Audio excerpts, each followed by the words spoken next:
காவல்துறை அதிகாரி பிரவீன் ராஜேஷ் அவர்கள் தான் காரணம். அவர் தான் இந்த பிரச்சனையே ஏற்படுத்தியிருக்காரு.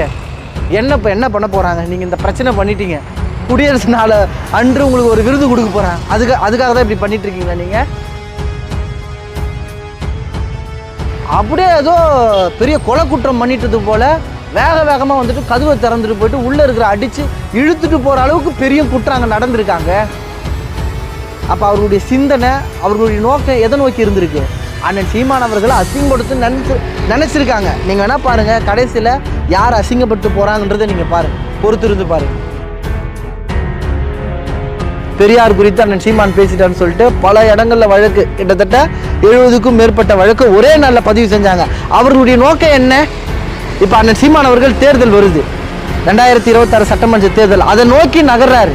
வேட்பாளர் அறிவிக்கணும், கிளை கட்டமைப்பு பண்ணணும், கட்சி உறவுகளை சந்தித்து பேசணும், பொதுமக்களை சந்தித்து பேசணும், இந்த பயணங்கள்ல இருக்காரு. அவர் மேலே அதிகாரம் இருக்கிறதால எல்லா இடத்துலையும் வழக்க போட்டு, நீ காவல்துறைக்கு வாங்க சீமான், நீங்கள் நீதிமன்றத்துக்கு வாங்க சீமான், இருக்கிற எல்லா நேரத்தையும் அவர்கள் திருடி கொள்ளான்னு பார்க்குறான். யார்? இந்த ஆட்சியாளர்கள். சீமான் அவர்களை அடுத்த கட்டத்துக்கு அவர் கட்சியை கொண்டு போகவே கூடாது, அவரை முடக்கணும் என்ற அடிப்படையில் திட்டமிட்டு அவங்க வேலை பார்த்துட்டு இருக்காங்க.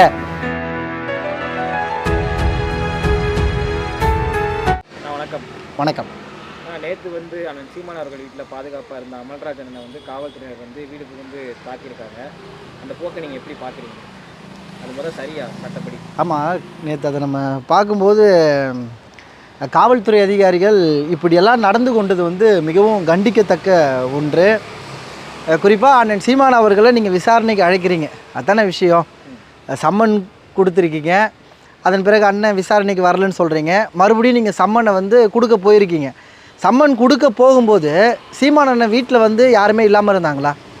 சீமான் அண்ணனுடைய மனைவி வீட்டுக்குள்ளே தான் இருக்காங்க. அவங்க வீட்டுக்குள்ளே தானே இருக்காங்க. ஏன் அந்த சம்மன் அவங்கக்கிட்ட கொடுக்கலாம்ல? இப்போ சீமான் அண்ணன் கலந்தாய்வில் வெளி இடத்துல இருக்காருன்னு உங்களுக்கு தெரியும். அப்படி நீங்கள் வீட்டுக்கு போகிற நீங்கள் சீமான் அண்ணன் மனைவி கிட்ட அந்த சம்மனை கொடுக்க வேண்டியது தானே. ஆனால் சம்மனை அப்படி கொடுக்காம சம்மனை வெளியில் கதவுக்கு வெளியில் நீங்கள் சம்மனை ஒட்டுறீங்க. இது போல் நீங்கள் வலசரவாக்கம் காவல் நிலையத்துக்கு நீங்கள் வரணும் அப்படின்னு சம்மனை ஒட்டுறீங்க.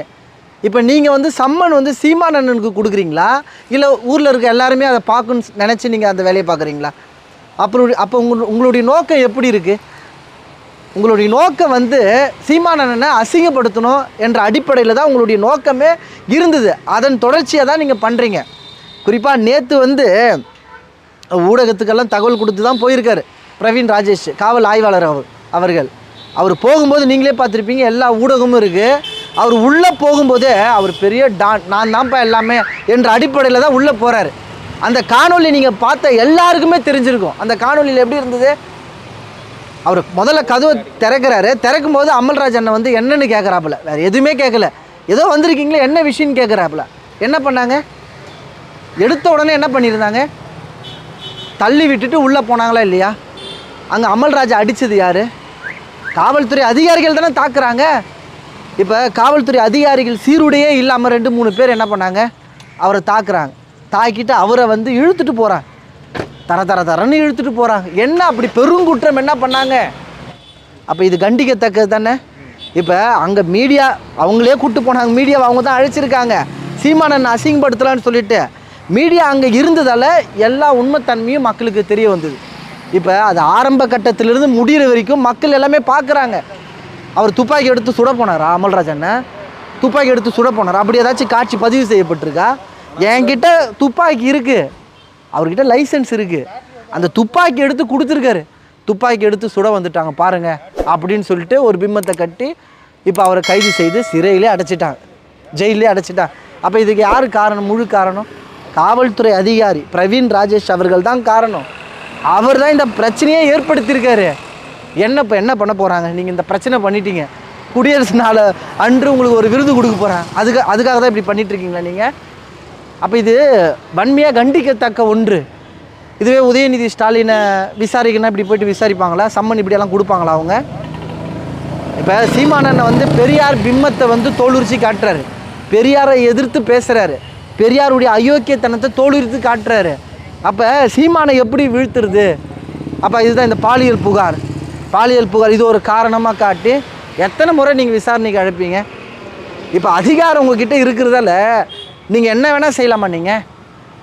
அதுதான் நம்முடைய கேள்வி. அப்போ இந்த பிரச்சனைக்கு மூல காரணமே காவல் ஆய்வாளர் தான். இதில் வந்து அமல்ராஜன் அவரை தாக்குனார்னு சொல்கிறதோ இல்லை துப்பாக்கி எடுத்து சுட வந்தார்னு சொல்கிறது எல்லாமே போய் மூல காரணமே காவல்துறை அதிகாரிகள் தான். பின்னாடி இருந்து திமுக இயக்குது. வெளிப்படையாகவே மக்களுக்கு தெரிஞ்சிருக்குங்க. ஸ்டாலின் தான் பொறுப்பே இருக்கணும் இது போன்ற இழி செயல்கள்லாம். அந்த காவல்துறை அதிகாரி மேலே ஏற்கனவே ஒரு புகார் ஒன்று இருக்குது. அவரை அவர் மேலே ஒரு வாரண்ட். ஆமாம், அவர் நீதிமன்றத்தில், தாம்பரம் நீதிமன்றத்தில் வாரண்ட் இருக்குது அவர் மேலே. வழக்கறிஞர் பார்த்திபனை ஏற்கனவே தாக்கியிருக்காரு. 3ஆம் தேதி அவர் நீதிமன்றம் வரணும், வாரண்ட்டை ரீகால் பண்ணணும். யார்? காவல் ஆய்வாளர் பிரவீன் ராஜேஷ் வாரண்ட்டை ரீகால் பண்ணணும். அவரே கைது செய்யலாம், வாரண்ட் இருக்குது அவர் மேலே. இப்போ யோசித்து பாருங்கள், ஏற்கனவே வழக்கறிஞரை தாக்கியிருக்காப்புல. இப்போ பாருங்கள், அண்ணன் சீமான் வீட்டுக்குள்ளே வந்து அத்துமீறி அராஜகம் பண்ணியிருக்காரு. வெளிப்படையாக சொல்லணும்னா இது ஒரு ரவுடித்தனம்னு சொல்லலாம். இதெல்லாம் விசாரணை முறை கிடையாதுங்க. இப்போ சீமான் அண்ணன் விசாரணைக்கு ஒத்துழைக்க மாட்டார்னு சொன்னாருங்களா? நான் விசாரணைக்கு வரமாட்டேன்னு பேசினார் அண்ணன். விசாரணைக்கு முழு ஒத்துழைப்பு தர சீமான் அண்ணன் தயாராக இருக்கார். அதற்கு முன்னாடி ஏன் இப்படி ஒரு பிரச்சனையை ஏற்படுத்தணும்? பிரச்சனையை ஏற்படுத்தி எதற்கு இது போலலாம் பண்ணணும்? அப்போ அவர்களுக்கு ஒரு நோக்கம் இருக்குல்ல. இப்போ காவல்துறை அதிகாரிகளுக்கு நோக்கம் இருக்குது. உசுப்பேற்றி விட்டுருக்காரு ஐயா ஸ்டாலின் அவர்கள். அதனால் அவங்க வந்து சீமான் வீட்டை அசிங்கப்படுத்தணும். அசிங்கப்படுத்துறதுக்காக தானே வெளியில் ஒட்டுறாங்க அந்த சம்மனை. நீ உள்ள ஆள் இருக்கும்போது வெளியில் ஏன் நீ ஒட்டுற? சம்மன் ஏன் வெளியில் ஒட்டுற? உள்ள ஆள் இருக்காங்களே, கொடுக்க வேண்டியதானே நீ. சரி, ஓகே, நீங்கள் சொல்கிறது போல் அந்த சம்மனை கிழிச்சிட்டாங்கன்னு வச்சிங்களா? சம்மனை கிழிச்சிட்டா எதற்காக கிழிச்சிங்கன்னு கேட்கலாம். அப்படியே ஏதோ பெரிய கொலை குற்றம் பண்ணிட்டது போல் வேகமாக வந்துட்டு கதவை திறந்துட்டு போயிட்டு உள்ளே இருக்கிற அடித்து இழுத்துட்டு போகிற அளவுக்கு பெரிய குற்றம் அங்கே நடந்திருக்காங்க. அப்போ அவர்களுடைய சிந்தனை, அவர்களுடைய நோக்கம் எதை நோக்கி இருந்திருக்கு? அண்ணன் சீமான் அவர்களை அசிங்கப்படுத்துன்னு நினச்சிருக்காங்க. நீங்கள் வேணால் பாருங்கள், கடைசியில் யார் அசிங்கப்பட்டு போகிறாங்கன்றதை நீங்கள் பாருங்கள், பொறுத்திருந்து பாருங்கள். அதே மாதிரி அவங்கள காவல் நிலையத்துக்கு கூட்டு போகிறதுக்கு முன்னாடி அவங்கள தாக்கி கூட்டு போயிருக்காங்க. ஆமாம், அது வந்து இந்த திராவிட மாடலில் வரும்ல. அது இப்போ காவல்துறை அதிகாரிகள் வந்து ஒருத்தர் கைது செய்கிறாங்கன்னா நீதிமன்றத்துக்கு முன்னாடி நிப்பாட்டணும். அதுதான் அவர்களுடைய வேலை. அடிக்கிறதுக்கெல்லாம் யாரும் சொல்லிக் கொடுக்கல. இப்போ நீங்களே சொல்கிறது போல் ஒரு பெருங்குற்றம் பண்ணிட்டாப்புல, தவிர்க்கவே முடியல, அதனால் அடிச்சுட்டேன்னா கூட ஒரு நியாயம் இருக்குது. அங்கே என்ன பெருங்குற்றம் நடந்தது? அடிக்க வேண்டிய தேவை எங்கேருந்து வந்தது? ஏன் அடிக்கணும்? முதல்ல சட்டம் அப்படி தான் சொல்லுதா? யாராச்சும் கைது செஞ்சால் அவங்கள அடிங்க, அவங்கள சித்திரவதை செய்யுங்க, கொடுமைப்படுத்துங்கன்னு சட்டம் சொல்லுதா? அதிகாரம் இவங்க கையில் இருக்கிறதால இவர்களே வந்து நீதிபதி ஆகிடுறாங்க. இவங்களே தண்டிக்க ஆரம்பிச்சிடறாங்க. அடிக்கிறது, துன்புறுத்துறது, இது போன்ற வேலைகளெல்லாம் ஈடுபட்டிருக்காங்க. இதனையெல்லாம் சட்ட ரீதியாக எதிர்கொள்கிறதுக்கு நாம் தமிழ் கட்சியின் வழக்கறிஞர் பாசறை வந்து தயாராக இருக்குது. சட்ட ரீதியாக நம்ம எதிர்கொள்ளுவோம். குறிப்பாக அந்த காவல் ஆய்வாளர் இருக்கார்ல, நீங்கள் தாம்பரம் நீதிமன்றத்துக்கு போங்க, வாரண்ட்டு அதை ரீகால் பண்ணுங்கள். முதல்ல நிரூபிக்கப்பட்டால் நீங்களே தண்டிக்கப்படக்கூடிய ஒரு நபராக மாறுவீங்க. நீங்கள் குற்றவாளியாக இருந்து கொண்டு மேலும் மேலும் பல குற்றங்களை பண்ணுறதுக்கான காரணம் என்ன? குடியரசு நாள் வரட்டும், கண்டிப்பாக உங்களுக்கு ஸ்டாலின் அந்த விருதை கொடுத்துருவாப்புல, வாங்கிக்கோங்க. இன்றைக்கி அண்ணன் சீமான் அவர்களை ஆஜர்படுத்த சொல்லியிருக்காங்க. அண்ணன் இன்னைக்கு காலையில் செய்தியாளர் சந்திப்பு நான் ஆஜராகிறேன்னு சொல்லிட்டாரு. அண்ணன் எத்தனை மணிக்கு வராரு? இப்போ தற்போது சூழல் என்ன? அதான் இப்போ அண்ணன் வருகைக்காக தான் வலசரவாக்கம் காவல் நிலையத்தில் தான் நிற்கிறோம். அண்ணன் வருகைக்காக தான் காத்துட்ருக்கோம். அண்ணனும் வருவதற்கு தயாராக இருக்கார். கிட்டத்தட்ட ஒரு 6-7 மணிக்குள்ளே அண்ணன் வருவதற்கான வாய்ப்புகள் இருக்குது.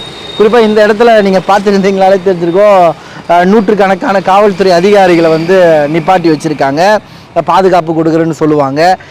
ஒரு விஷயத்தை நான் சொல்கிறேன், நாம் தமிழ் கட்சியால் இந்த சமூகத்துக்கு எந்த ஒரு பிரச்சனையும் ஏற்படாது. சட்ட விரோதமான செயல் எதுவுமே நடைபெறாது. சட்ட விரோதமான செயலை எல்லாம் செய்வதற்கு காரணமாக யார் இருக்கான்னா ஆளுகின்ற கட்சியான திமுக இருக்குது. நாங்கள் வந்து காவல்துறைக்கு வந்து விசாரணைக்கு ஒத்துழைக்க மாட்டோம், நாங்கள் நீதிமன்றத்துக்கு கட்டுப்பட மாட்டோம் அப்படின்னால நம்ம எந்த இடத்துலையும் பேசலை. நாம் சட்டத்துக்கு உட்பட்டு அனைத்தையும் எதிர்கொள்கிறதுக்கு நாம் தயாராக இருக்கோம். ஆனால் அவர்கள் தயாராக இல்லை. அந்த விசாரணையை முறையாக நடத்துறதுக்கு அவர்கள் தயாராக இல்லை. அந்த அதிகாரத்தை வைத்து சீமானனை அசிங்கப்படுத்தணும் என்ற அடிப்படையில் அவங்க வேலை பார்த்துட்ருக்காங்க. நீங்களே பார்க்குறீங்களே, பெரியார் குறித்து அண்ணன் சீமான் பேசிட்டான்னு சொல்லிட்டு பல இடங்களில் வழக்கு, கிட்டத்தட்ட 70க்கும் மேற்பட்ட வழக்கு ஒரே நாளில் பதிவு செஞ்சாங்க. அவர்களுடைய நோக்கம் என்ன? இப்போ அண்ணன் சீமான் அவர்கள் தேர்தல் வருது, 2026 சட்டமன்ற தேர்தல், அதை நோக்கி நகர்றாரு. வேட்பாளர் அறிவிக்கணும், கிளை கட்டமைப்பு பண்ணணும், கட்சி உறவுகளை சந்தித்து பேசணும், பொதுமக்களை சந்தித்து பேசணும், இந்த பயணங்களில் இருக்கார். அவர் மேலே அதிகாரம் இருக்கிறதால எல்லா இடத்துலையும் வழக்க போட்டு நீ காவல்துறைக்கு வாங்க சீமான், நீங்கள் நீதிமன்றத்துக்கு வாங்க சீமான், இருக்கிற எல்லா நேரத்தையும் அவர்கள் திருடி கொள்ளான்னு பார்க்குறாங்க. யார்? இந்த ஆட்சியாளர்கள். சீமான் அவர்களை வந்து அடுத்த கட்டத்துக்கு அவர் கட்சியை கொண்டு போகவே கூடாது, அவரை வந்து முடக்கணும் என்ற அடிப்படையில் திட்டமிட்டு அவங்க வேலை பார்த்துட்டு இருக்காங்க. அதனால தான் இப்போ பாருங்கள், விசாரணைக்கு இன்றைக்கி அண்ணன் வந்திருக்கார். இப்போ ஈரோடுலேருந்து இன்னைக்கு வந்து சம்மன் கொடுக்கறதுக்காக வந்திருக்கார். ஈரோடுலேருந்து நீங்கள் மறுபடியும் நீங்கள் வந்து காவல் நிலையத்துக்கு வரணும், ஈரோடுக்கு வரணும். எத்தனை வழக்கில் எத்தனை இடத்துல நீங்கள் கூப்பிடுவீங்க விசாரணைக்கு? ஏன் இது எல்லாமே ஒரே இடத்துல நீங்கள் விசாரிக்கலாம்ல? உங்களுடைய நோக்கம் என்ன? பெரியார் குறித்து அண்ணன் சீமான் பேசியிருக்கார், அப்படி தானே? ஏன் ஒரே வழக்கு போட வேண்டியது தானே? ஏன் இருக்கிற எல்லா காவல் நிலையத்திலையும் நீ வழக்கு போடுவியா? அப்போ இதற்கு பேர் தான் அதிகார திமிர்னு பேசுறது. அந்த அதிகார திமிரு இருக்கிறதால தான் இது போலலாம் நடந்துட்டுருக்காங்க. இப்போ இதையெல்லாம் சட்டப்படி முறைப்படி எதிர்கொள்கிறதுக்கு நாம் தமிழர் கட்சி உறவுகள் தயாராக இருக்கும். நம்ம சட்டத்தை மீறி செயல்படணும்னு நம்ம விரும்பலை. அதே போல் அதிகாரம் உங்கள் கையில் இருக்கிறதால ரொம்ப ஆடாதீங்க. ஏன் ஆட வேணான்னு சொல்கிறோன்னா, முடிஞ்சிருச்சு, இன்னும் 1 வருஷம்தான். அதன் பிறகு நீங்கள் இருப்பீங்களான்னு சொல்ல முடியாது, இருக்க போகிறது கிடையாது. இப்படியெல்லாம் ஆட்சி நடத்தினா எப்படி அடுத்த முறை நீங்கள் இருக்க முடியும்? நாம் தமிழர் கட்சியை வந்து நீங்கள் போட்டு வதைக்கிறீங்க பார்த்தீங்களா? எங்ககிட்ட ஒரு நாள் அதிகாரம் வரும்போது நீங்கள் சிரமப்பட போகிறீங்க. நாங்கள் உங்களை பழிவாங்க போகிறது கிடையாது. நீங்கள் பண்ண அயோக்கியத்தனம், ஊழல், சுரண்டலை இதெல்லாம் கையில் எடுத்தாலே ஒருத்தர் கூட வெளியில் இருக்க மாட்டீங்க, எல்லாமே சிறையில் தான் இருப்பீங்க. அந்த அளவுக்கு பெருங்குற்றத்தை பண்ணியிருக்கீங்க நீங்கள். அதெல்லாம் உணர்ந்து நீங்கள் செயல்படணும் என்பது தான் நம்முடைய கருத்தாக இருக்குது.